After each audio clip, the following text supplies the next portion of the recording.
CEAP, Centro Espírita Altivo Panfiro. Uma casa de amor. Bom dia aos nossos ouvintes. Que Jesus abençoe a nossa mãe de estudos. Vamos ao Evangelho, capítulo 10, bem-aventurados que são misericordiosos. Em seguida, continuaremos o estudo do Livro dos Espíritos. É o capítulo 10, item 11. Não julgueis para não serdes julgados, que aquele que está sem pecado atire a primeira pedra. Não julgueis para não serdes julgados, pois sereis julgados segundo houverdes julgado os outros. E com a medida com que tiverdes medido, vos medirão também a vós. Mateus 7, 1 e 2. Aqui estamos, Jesus, novamente reunidos em Teu nome, em nome de Deus, para estudarmos a doutrina espírita, para estudarmos o Teu Evangelho à luz da doutrina espírita.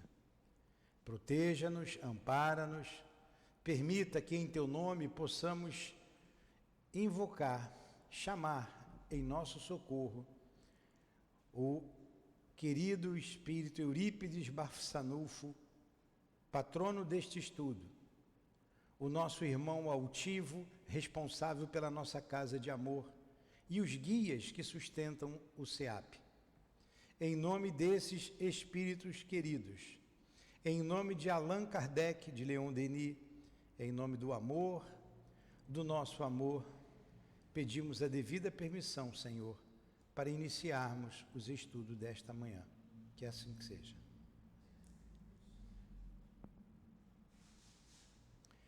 Então vamos lá. Estamos na questão 222. Ela é comprida. Nós já começamos o parágrafo 1º, né? Falamos bastante sobre o dogma da reencarnação. O segundo, nós estamos no... Aqui, eu vou contar os parágrafos aqui. Para quem está nos ouvindo, é a questão 222, vai passar 1, 2, 3, 4, 5, 6, 7... Sétimo parágrafo, né? O oitavo parágrafo, enfim. Vamos lá. Temos deparado com este raciocínio. Deus, que é soberanamente bom, não pode impor ao homem recomeçar uma série de misérias e de tribulações. Achariam por acaso que haveria mais bondade em condenar o homem a um sofrimento perpétuo por alguns momentos de erro, do que em dar-lhes os meios de reparar suas faltas? 2 industriais tinham, cada um operário que podia aspirar a se tornar sócio do chefe. Ora, aconteceu que esses 2 operários empregaram uma vez muito mal o seu dia e mereceram ser despedidos. Um dos 2 industriais demitiu o seu operário, apesar de suas súplicas, e este, não tendo encontrado trabalho, morreu na miséria. O outro disse ao seu: perdestes um dia, deveis-me, por isso, a reparação. Permito-vos recomeçá-lo, tentai fazê-lo bem, e eu vos conservarei e podereis continuar a aspirar à posição superior que vos prometi. É necessário perguntar qual dos 2 industriais foi o mais humano? Deus, que é a própria clemência, seria mais inexorável do que um homem? A ideia de que nossa sorte está fixada para sempre, após alguns anos de provação, ainda que nem sempre tenha dependido de nós atingir a perfeição na terra, tem qualquer coisa de pungente, enquanto que a ideia contrária é eminentemente consoladora. Ela nos deixa a esperança. Assim, sem nos pronunciar a favor ou contra a pluralidade das existências, sem admitir mais uma hipótese do que outra, dizemos que, se tivéssemos escolha, ninguém preferiria um julgamento sem apelação. Um filósofo disse que, se Deus não existisse, seria preciso inventá-lo para a felicidade do gênero humano. Poder-se-ia dizer o mesmo da pluralidade das existências. Mas, como já dissemos, Deus não pede nossa permissão, não consulta nossos gostos, ou é ou não é. Vejamos de que lado estas probabilidades e consideremos o assunto de um outro ponto de vista. A abstração sempre feita do ensino dos espíritos, unicamente como estudo filosófico. Se não há reencarnação, só há, evidentemente, uma existência corporal.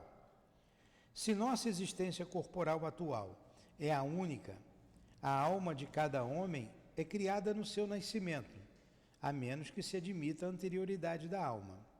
Nesse caso, perguntar-se-ia o que era a alma antes do nascimento, e se esse estado não constituiria uma existência sob uma forma qualquer. Não há meio termo, ou a alma existia ou não, antes do corpo. Se ela existia, qual era a sua situação? Possuía ou não consciência de si mesma? Se não tinha consciência, é quase como se ela não existisse. Se tinha sua individualidade, era progressiva ou estacionária. No e noutro caso, em que grau ela se chegou ao corpo. Admitindo, conforme a crença vulgar, que a alma nasce com o corpo, ou que dá no mesmo, que anteriormente à sua encarnação, ela só possui faculdades negativas, fazemos as seguintes perguntas. Primeiro, por que a alma mostra aptidões tão diversas e independentes das ideias adquiridas com a educação? 2. De onde vem a aptidão extranormal de certas crianças em tenra idade para essa arte ou aquela ciência, enquanto outras permanecem inferiores ou medíocres durante toda a sua vida? De onde vêm alguns as ideias inatas ou intuitivas que não existem em outros? De onde vêm em algumas crianças esses instintos precoces de vícios ou de virtudes, esses sentimentos inatos de igualdade ou baixeza que contrastam com o meio em que nasceram? 5. Por que uns homens, abstração feita à educação, são mais adiantados do que outros? 6. Por que há selvagens e homens civilizados? Se tomardes uma criança autentote recém-nascida, e se a educardes nos nossos colégios mais renomados, fareis dela um dia um Laplace ou um Newton? Perguntamos, que filosofia ou teosofia pode resolver esses problemas? Ou as almas são iguais ao nascerem, ou são desiguais, não há dúvida. Se são iguais, por que essas aptidões estão diversas? Dir-se-á isso depende do organismo? Mas então esta é a doutrina mais monstruosa e mais imoral. O homem é apenas uma máquina, o joguete da matéria. Ele não tem mais a responsabilidade por seus atos. Ele pode tudo atribuir às suas imperfeições físicas. Se elas são desiguais, é que Deus as criou assim. Mas então por que essa superioridade inata concedida a algumas? Essa parcialidade corresponde à sua justiça e ao amor que ele consagra a todas as suas criaturas igualmente? Então vamos dar uma paradinha aqui. A gente precisou ler para entender aqui a ideia, né? Então aqui ele está retratando por que tanta diferença entre nós, os homens. E a gente vê isso muito claramente com as crianças da mesma família. Crianças com tendências diferentes e tendo a mesma educação. Então ele colocou duas opções: ou a alma foi criada no momento do nascimento, ou ela foi criada anteriormente? Se foi criada anteriormente, onde é que ela estava? O que ela fazia? Se foi criado no momento do nascimento, por que tanta diferença entre nós? Deus tem preferências? E se tudo se acaba com a morte, uns têm chance de se melhorar, de crescer, e outros estão lá, dentro do brejo, lá no meio do mato, da selva amazônica, correndo de onça e pescando para comer. Por que essa diferença toda? Então, como ele diz aqui, o filósofo diz, se Deus não existisse, precisava inventá-lo. Se não existisse a reencarnação, precisava inventá-la, para se entender justiça de Deus. Senão Deus não seria justo. E o conceito que a gente sempre traz aqui da nossa grande cidade, o INCA, o Instituto Nacional do Câncer, quanta dor, quantas crianças nascem ali já com problema e fatalmente vão desencarnar. Por que Deus permite isso? Por quê? Somente a reencarnação para se explicar essas diferenças, para se explicar essas dores todas. Pode falar.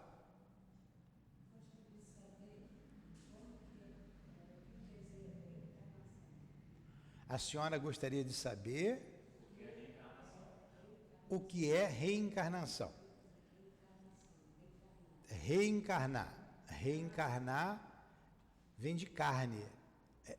Encarnar, tomar um corpo de carne. Reencarnar, nascer de novo. Reencarnação é isso. Sim, nascer de novo. Nascer de novo.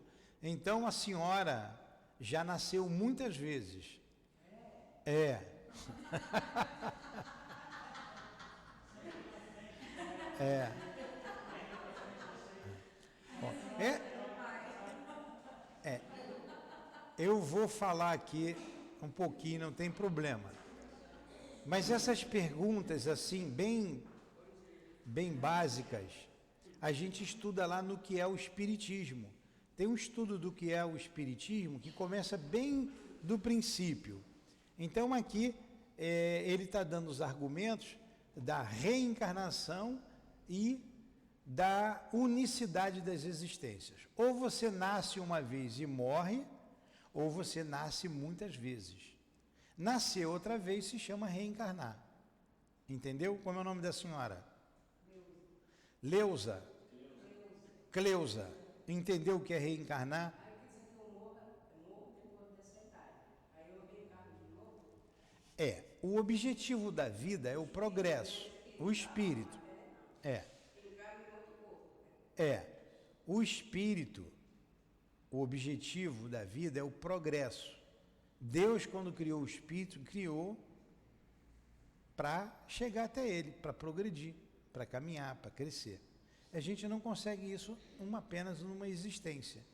Quantas crianças morrem aí com 3 anos de idade? Para onde vão essas almas? Então, tudo tem um porquê, né? Tu- Tudo tem um porquê, por causa do processo que nós passamos. Tudo tem um porquê. No outra reencarnação, nós não terminamos de passar o nosso processo. E a gente volta para terminar o processo. Isso, é isso mesmo. Tudo tem um porquê, né? Tudo tem um porquê. Que torna a terra. Da mesma maneira que a senhora não é essa blusa vermelha que a senhora está usando, nem esse chinelo, que se a senhora tirar a blusa, tirar o chinelo, botar uma outra roupa, a senhora continua sendo a senhora, não é? Da mesma forma, o dia que a senhora tirar o corpo de carne, que isso é uma roupa de carne e osso, a senhora vai continuar sendo a senhora. A senhora não é esse corpo aí. O corpo vai para o cemitério, mas a alma não. A alma continua. Vai reencarnar tantas vezes quantas forem necessárias para aprender tudo que precisa aprender. Aí, Fala que quando a gente falece, parte dessa vida para outra, a gente não volta mais aqui. falam isso, mas quem fala isso não tá enganado.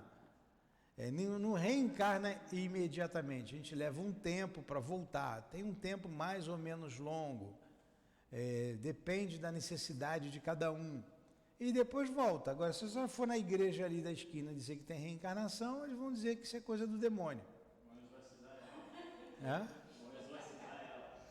Vão exorcizar a senhora, tá? Então vamos lá. Ontem nós estávamos estudando aqui, ontem, segunda-feira, nós estudamos bastante sobre reencarnação. Leon Denis, e eu aconselho vocês a estudar a segunda parte ali do livro, O Problema do Ser e do Destino, e a gente já vem há pelo menos há umas 10 a 15 aulas estudando sobre reencarnação. E Leon Denis, de maneira metódica, devagar, vem nos mostrando a realidade da reencarnação e refutando as várias ideias contrárias a palingenese. Palingenese é reencarnação. E ele fala do esquecimento do passado, por exemplo. Algumas pessoas dizem assim, mas eu não me lembro. Eu não me lembro. E ontem nós estudamos toda uma ideia do porquê nós não nos lembrarmos. O prejuízo individual e um prejuízo para a coletividade. Aí nós demos o exemplo aqui. Vamos supor que Hitler reencarnasse aqui no Brasil. O problema dele é com a multidão, com as multidões. Ele terá que lidar com as multidões de novo. Vocês sabendo que é ele que voltou, que está lá num partido aí, que vai se candidatar a presidente da República, vocês vão votar nele? Ninguém vai votar. Mas se você não souber que é ele, que ele se arrependeu e que ele está voltando para poder reparar o mal que ele fez, vocês vão voltar, gostei dele, ele tem magnetismo, ele vai continuar com o magnetismo dele, ele vai continuar com a inteligência dele, e você vai apostar nele, que você não sabe quem ele é. Olha aí, o prejuízo coletivo que traria a lembrança. E, para a individualidade, o princípio é o mesmo. Os remorsos, tem coisas dessa vida que a gente não quer mais lembrar. E quando a gente vê a história do mundo, das civilizações, e quando a gente olha para dentro de nós, nós vemos que nós não somos seres assim, tão elevados quanto pensamos que somos. Então, o esquecimento do passado é muito importante para o nosso crescimento. Ontem, nós estávamos estudando aqui também, à tarde, o livro Obreiros da Vida Eterna. É bom a Elaine que ela guarda os nomes todos. Mas no capítulo de ontem, nós estudamos sobre o padre Domênico. Eu assisti ontem. O padre Domênico. E ali tem uma grande lição para todos nós. Porque é a história do padre, porém, é a nossa história. Eu até coloquei aqui depois. Será que o padre Domênico não está reencarnado aqui no SEAP? Ou num outro centro espírita qualquer?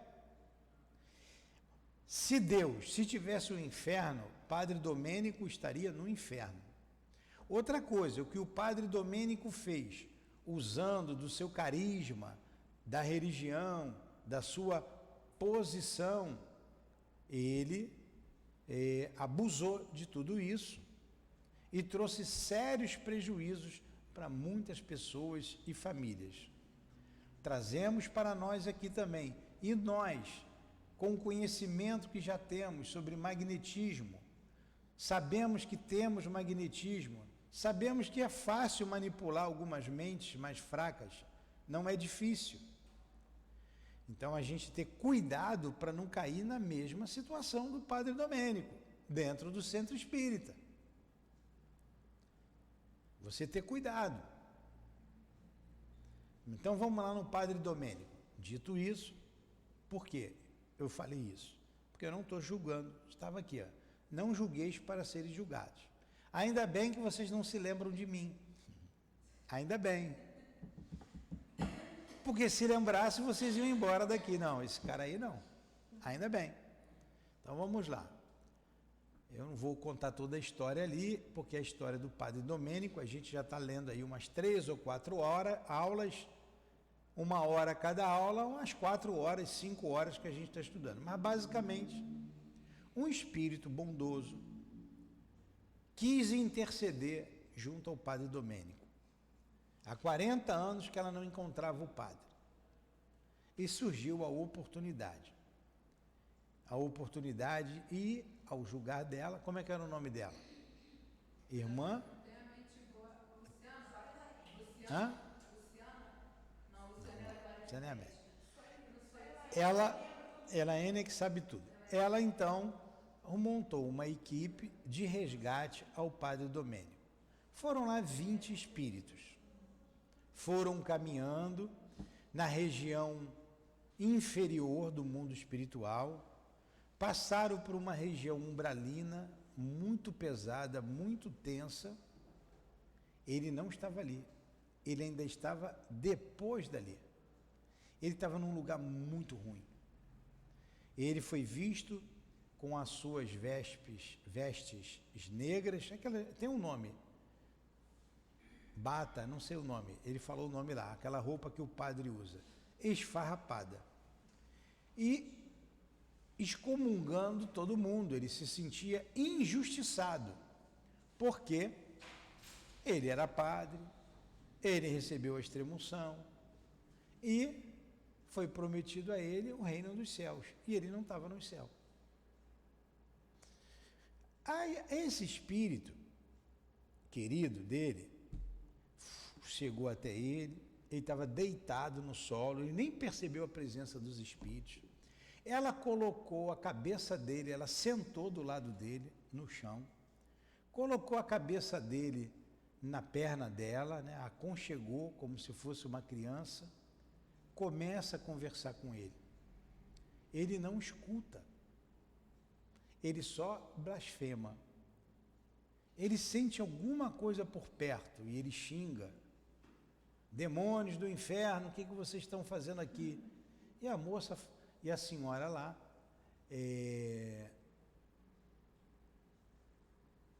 quem lembrar do nome, me diz o nome. Ela faz, depois de um determinado momento, faz uma prece, uma rogativa, e abre, começa a despertar nele a audição, ele começa a ouvir a voz dela. Como ela não queria ser reconhecida, ela pede então um outro espírito para ajudá-lo. Irmã Zenóbia é o nome dela. Também com o nome desse, né? Como é que a gente vai lembrar? Pô, e botar um nome mais fácil, Zenóbia. Quem que vocês, igual as Clepes, né? Quem que vocês conhecem que se chama Zenóbia aqui na Terra?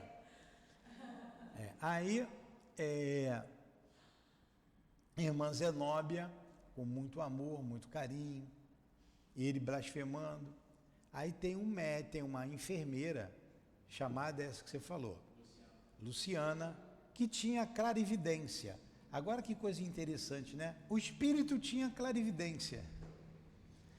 E ela tinha facilidade de entrar na mente dele e foi falando com ele o que ela via na mente dele. Foi trazendo para todos nós ali a situação do padre. Ela não contou tudo, ela parou num determinado momento. Mas ela começa assim: vejo o senhor padre saindo lá da sua igreja, mas dá um outro nome de igreja, capela não, da sua paróquia. É uma noite chuvosa, uma noite escura, muito escura. Você se dirige à casa de alguém, anda, no meio do caminho você se desvia e se dirige a um lar, onde você entra e lá uma mulher te atende, ela cede às suas seduções e você abusa dessa moça, abusa. Terminado, satisfeito o seu instinto animalesco, você retorna. O marido dessa moça tinha chegado e visto tudo o que aconteceu. Ele não entra em casa, vai a uma taberna, compra um vinho muito caro, de boa qualidade, introduz um veneno no vinho e se dirige até a paróquia, onde é atendido pelo Senhor. E ali ele serve a dose do vinho que o Senhor toma e começa os seus estertores. Foi assim que ele morreu. Ele observando tudo. Você já sabe tudo o que aconteceu, né? Está tudo na mente dele. Quando estava prestes a morrer, ele chama o outro padre, pedindo socorro. Você já não aguentava nem mais falar. O outro padre vem, dá a extrema-unção a você. E para não haver escândalos, ele chama o médico e o médico disse que foi um mal súbito. Mas o médico sabia que ele tinha sido envenenado. E a pessoa lá, o homem, o marido traído, diz que, olha, eu só vim, ele vinha na noite, eu vim acompanhando ele aqui até a paróquia por segurança, e agora ele começou a passar mal e eu não sei o que é. Ficou o dito pelo não dito. Naquela época era tudo assim, né? Assim ele desencarnou. Primeiro crime. Vejo também uma mãe que bate a sua porta com um filhinho de 10 a 12 anos, esquálito, faminto. Não vou contar a história toda. Ele também tinha abusado, o filho era dele, o filho estava com bacilo de Koch. Como é que é o nome da doença? Não é pneumonia. Tuberculose, pedindo ajuda, ele nega e bota para correr. O filho morre, desencarna em seguida, logo ao sair dali, e a mãe, logo também depois, morre, porque estava muito doente, excomungando ele. Uma outra mulher que ele explora, a mesma coisa. Um padre, ele engana o padre da paróquia, ele compra uma paróquia, usa as autoridades para satisfazer as suas ambições, e o padre lá, o velhinho, é transferido para um lugar distante, também morre com raiva dele. Ele engana o próprio pai.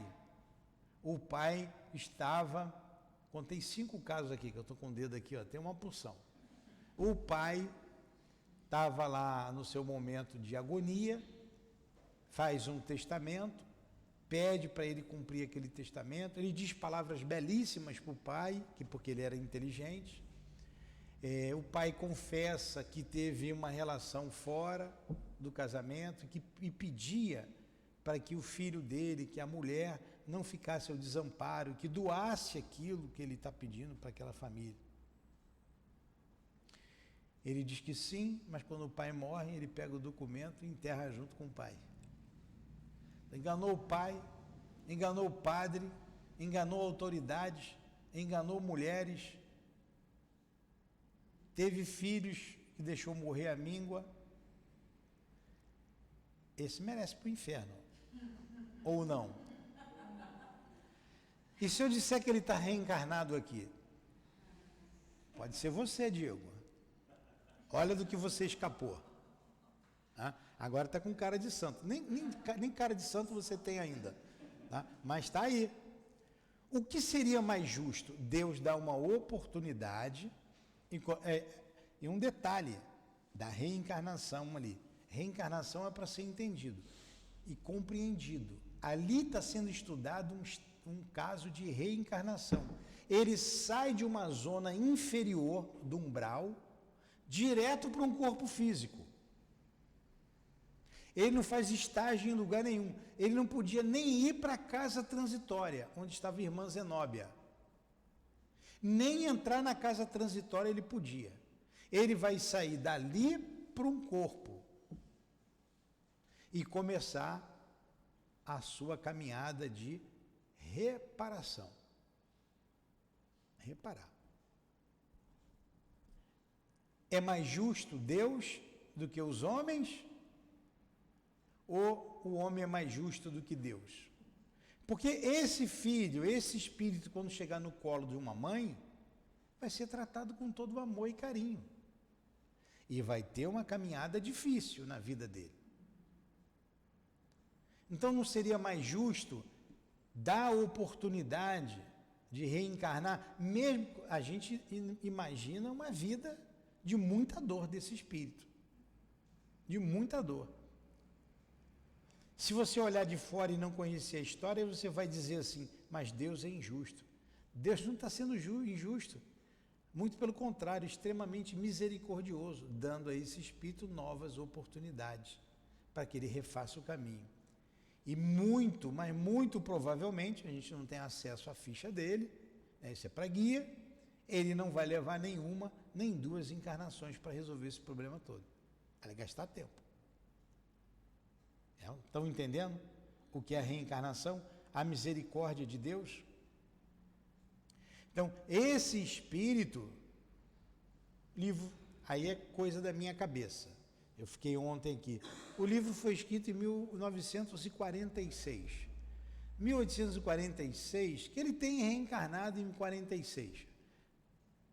Vamos botar uma conta redonda, que ele tem reencarnado em 1945. Não, vamos botar redonda ainda. 50 para 2023, 83 anos. Pode ser 73 anos, né? Pode ser até que ele esteja reencarnado. Eu acho que é você, hein? Pode ser também você, o Jefferson. Você tem cara de padre, Jefferson. Aí a gente tem uma vida difícil, uma vida complicada. Pô, mas Deus não é justo. Muito pelo contrário, Deus está sendo justo, amoroso. Ele está nos dando a oportunidade da gente reparar o mal que a gente fez anteriormente. Aí, deixa eu só terminar o raciocínio. Se Deus é onisciente, o que é onisciente? Ele sabe o que vai acontecer com a pessoa, ele sabe o que vai acontecer com cada um de nós.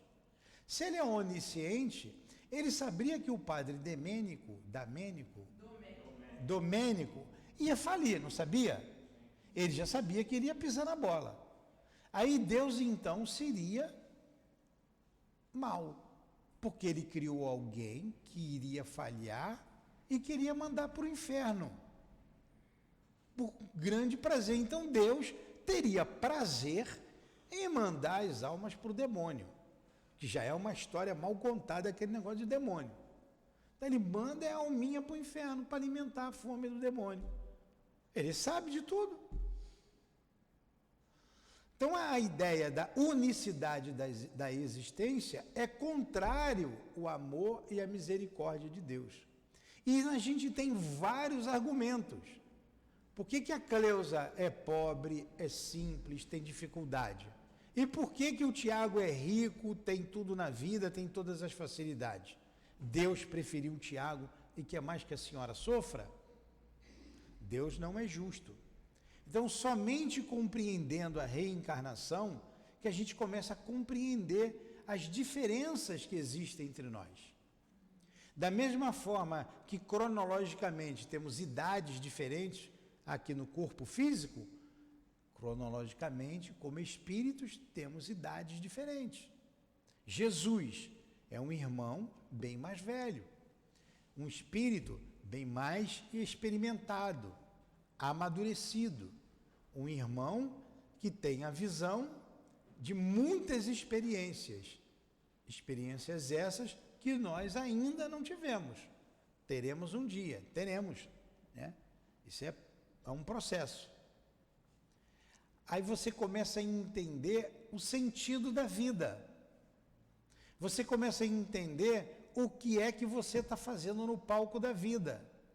Você começa a compreender, se você fizer uma autoanálise, a introspecção, uma meditação, e o que a gente deveria fazer sempre, você começa a se conhecer como espírito imortal. De onde eu vim, o que eu estou fazendo aqui, para onde eu vou. Aí as coisas começam a se encaixar na sua vida. Você vai deixar de reclamar, você vai deixar de se revoltar contra as coisas que acontecem na sua vida. porque está tudo conforme a lei de Deus. A família que você nasceu, o lugar que você nasceu, o sexo que você nasceu. Chega aqui, você quer mudar de sexo, o homem quer ser mulher, a mulher quer ser homem, o rico quer ser pobre, aí você que faz a confusão danada. Mas a lei funciona perfeitamente. E quando você, de novo, mexe na lei, contrário à lei, para atender os seus interesses pessoais, você se complica novamente com a lei de Deus. É o que acontece muitas vezes, a gente vai se complicando, se complicando, se complicando. A dor vai aumentando, aumentando, aumentando, porque a dor é um instrumento que a lei de Deus se utiliza para botar o espírito no caminho do bem, no caminho do progresso. Entenderam isso? Tá, pergunta, Tiago. Fala aquela minha frase, a dor é duro e a compreensão. Em relação a esse espírito especificamente, ele vai voltar diretamente para a Terra. Ele volta com um corpo perfeito ou com alguma deformidade? Não sei da necessidade dele, depende da necessidade dele. Tem suicida que vem em um corpo perfeito. E durante a vida acontece alguma coisa para pagar aquela dívida antiga, né? Aquela marca. Não é que, a verdade não é que você vai pagar. Quando você fala que eu vou pagar, dá a ideia da lei de Talião, olho por olho e dente por dente. A tua vibração vai te levar ao encontro daquilo que você necessita, para burilar a sua alma. Então, ele pode vir com um corpo perfeito, não tem problema nenhum. Inteligente, e ser dado a ele a oportunidade. Agora, qual a família que vai recebê-lo? É uma família que o ama ou é uma família que vai receber mais um? Aonde é que ele vai nascer? Quando você pega ali o memória de um suicida, ele coloca ali, você está ouvindo aqui, tem estudado, várias situações de reencarnação de suicidas. Pode vir com um problema de nascença físico, pode vir com um problema mental de nascença, pode vir perfeito, adquirir esse problema no decorrer da vida, tanto mental como físico. Pode ter um corpo perfeito, mas a vida toda cheia de atribulações, cheia de complicações, aquilo que nada dá certo, tudo é complicado, não tem situações assim? Porque ele precisa passar por aquilo. E por que ele precisa passar por aquilo? Para ele valorizar a vida. Eu me suicidei, eu não valorizei a vida. Então eu vou passar por situações difíceis que eu prove que eu valorizo a vida. Eu não vou mais cometer esse ato. Aí eu vou valorizar, vou passar pelas mesmas dificuldades que fez com que eu tirasse a minha vida, para eu dizer assim, ó, não, a minha vida é mais importante, eu não me suicido mais. Vou suportar as adversidades da vida. É assim que acontece, entendeu? Fala, Liné. Em cima da pergunta que o Tiago fez, quando a pessoa comete o suicídio, aí ela marca o seu espírito, aí vem na próxima reencarnação e acontece alguma coisa que expurga isso, tira essa marca do perispírito, ou seja, ela fica com uma deformidade no decorrer da vida. Quando está em estado de emancipação, que é no solo, né? O espírito, ele lembra do porquê que Lembra. Lembra. Quer ver um caso interessante? Foi dada a notícia aqui de um espírito. Como é que foi dada a notícia? O médium não conhecia o espírito, a família, situação nenhuma. Está lá, fulano de tal dos Anzóis. Faleceu no dia tal. Não me lembro lá se colocou lá o tipo de morte. Aí vem a notícia. Mamãe, não chore, eu estou bem. Estou muito bem. Fui acolhido no Hospital Maria de Nazaré. E continua lá com a história.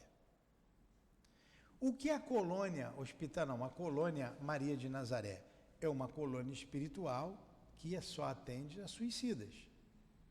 E a gente estudando a obra, o que dizem ali os espíritos. Está o Camilo, está a Dona Ivone, está Leon Denis, um livro escrito a 3 mãos, como dizia o altivo. Eles dizem lá que todo espírito suicida que reencarna tem o acompanhamento deles aqui na Terra e depois retorna para lá. Retorna para lá.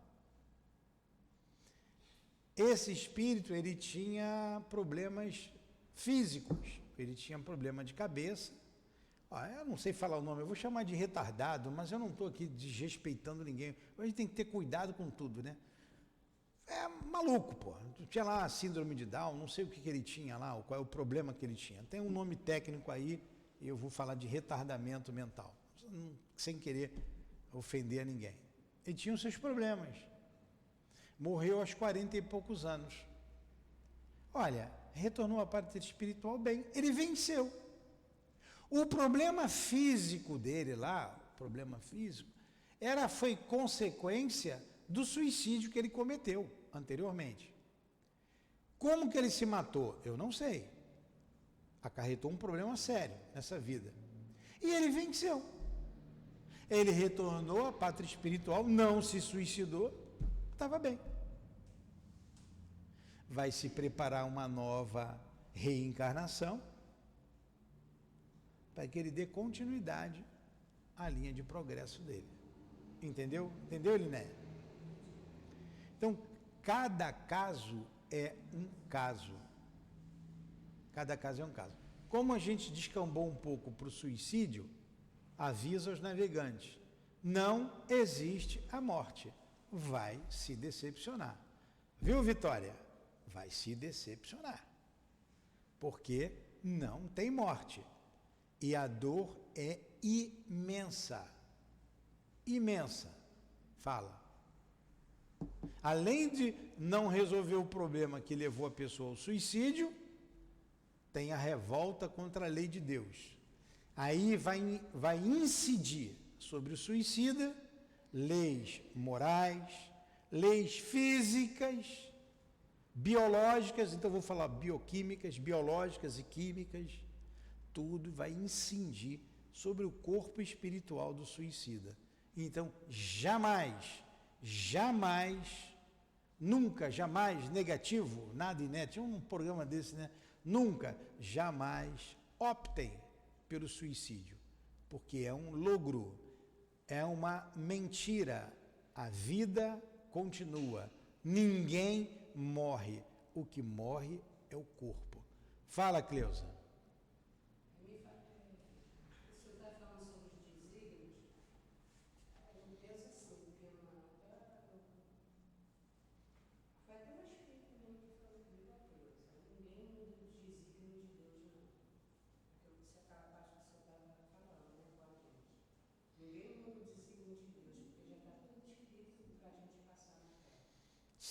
Tem os desígnios de Deus, tem os desígnios de Deus, sabe, porém, a gente não é máquina, nós temos o livre arbítrio, as escolhas somos nós que fazemos, não é Deus que impõe a gente escolher A ou B. A senhora a senhora só tem essa roupa vermelha aí ou a senhora tem outra blusa em casa? Tem outra blusa? Pois é, a senhora escolheu a blusa vermelha. Não foi Deus que mandou escolher a blusa vermelha. Então, tudo na vida é escolha. Agora, tem situações que você vai ter que passar, porque como espírito você escolheu. Por exemplo, a pobreza. Muita gente pobre aqui. A pobreza é uma escolha que vem antes do nosso nascimento. Porque é uma necessidade que o espírito precisa passar. É uma necessidade que o espírito precisa passar. A prova da pobreza, a prova da riqueza, a prova da doença, da saúde, enfim, tudo é prova. Tudo na vida é circunstancial. Tudo é circunstancial. Nós não enganamos a ninguém. A lei ninguém engana. Quando a enfermeira lá, Luciana está falando ali na mente do padre, ela diz assim, era uma tarde de inverno, de verão, e depois do seu almoço, olha, estava na mente dele, estava tudo na mente dele. Se quando vocês desencarnarem, quando nós desencarnarmos, quiser lembrar do que aconteceu com vocês em 1725, às 3 horas da tarde, que pensamento veio à cabeça de vocês, está aqui registrado. Vocês vão lá em 1725, a mente vai lá, vocês vão saber o que vocês pensaram, às 3 horas da tarde, ou o que vocês estavam fazendo. Por isso Jesus disse, não cai um fio de cabelo de nossas cabeças sem que o Pai não saiba, sem que a lei não saiba. A lei de Deus. E a lei está escrita na nossa consciência. Ninguém engana a lei. A gente pode enganar os homens até certo ponto. E daqui a pouco a gente descobre. Não há nada oculto que não venha a ser descoberto. Entenderam isso? Então, reencarnação, acreditando ou não acreditando, é lei. Reencarnação, aceitando ou não aceitando, é lei. Reencarnação, querendo ou não querendo, é lei. Lei de Deus. Lei de Deus. Ah, mas a igreja... O problema é de quem está na igreja. Deus não perguntou para ele se queria que botasse ou não. Problema de entendimento, de raciocínio, problemas morais, problemas, interesses pessoais. São os diversos sistemas que existem para refutar a ideia da reencarnação. Question? Vamos encerrar aqui? Alguma pergunta? Eu tenho só uma colocação. Nem sempre a gente escolhe. É compulsória também a reencarnação. Vide a reencarnação do padre Domênico. Compulsória. Ele não escolheu nada. Compulsória. Ele escolheu com os atos dele. Os atos dele concorreram para que ele tivesse aquela reencarnação. Muitas vezes acontece sem a anuência do espírito, ela é imposta, mas em decorrência do que ele fez. Sim. E às vezes entendimento, porque tem espíritos que não têm entendimento para escolher a espiritualidade maior e que se une e resolve que tipo de vida que a pessoa vai. Isso. Vamos encerrar então, semana que vem a gente continua aqui. Marcaram aí? Não, continua. A gente vai continuar aqui, né? Ó. Temos deparado este raciocínio, né? Aqui? Hã? Admitamos ao contrário uma sucessão de existências. É o último parágrafo. Espera aí, onde é que nós paramos? É o último parágrafo. Admitamos. Tá, então vamos parar aqui. Vamos fazer a prece. Fala, dona Cleusa. Agora eu estou entendendo o porquê dos processos, né? Eu pedia muito a Deus assim, de me dar sabedoria, para entender os processos. E muito se revolta, né? Em processo que está passando. Mas não devemos se revoltar, né? Não, Devemos não. passar humildemente, no amor, na humildade, Isso, né? exatamente. É nessa parte que ele prova a gente, o nosso combate. É nessa parte que nós provamos a Deus que não estamos revoltados. Porque tem situação que você tem que aceitar. Aceitar e passar. Porque não tem como você mudar. Com amor, com mansidão e passando aquele processo. Isso mesmo. Muitos se revoltam, né? Porque Deus não está vivendo e passando por isso. Não, ele está vendo, mas nós temos que passar. Agora eu entendi, eu tenho que se revoltar com as suas próprias dificuldades, né? Então agradecemos a Deus, o Senhor da vida, agradecemos a Jesus, agradecemos a Allan Kardec, a Leon Denis, aos guias aqui presentes, a você, Lourdinha, te agradecemos. Agradecemos às irmãs Cidinha, Neuza, Elvira, ao querido irmão Maltivo e a coluna de espíritos que dirige o nosso SEAP. Muito obrigado. Que seja em nome de vocês, do nosso querido irmão Eurípides Massanufo, que seja em nome do amor, do nosso amor, Lourdinha, do amor de Jesus, do amor de Deus acima de tudo, que damos por encerrado os estudos da manhã de hoje, em torno do Livro dos Espíritos. Que assim seja.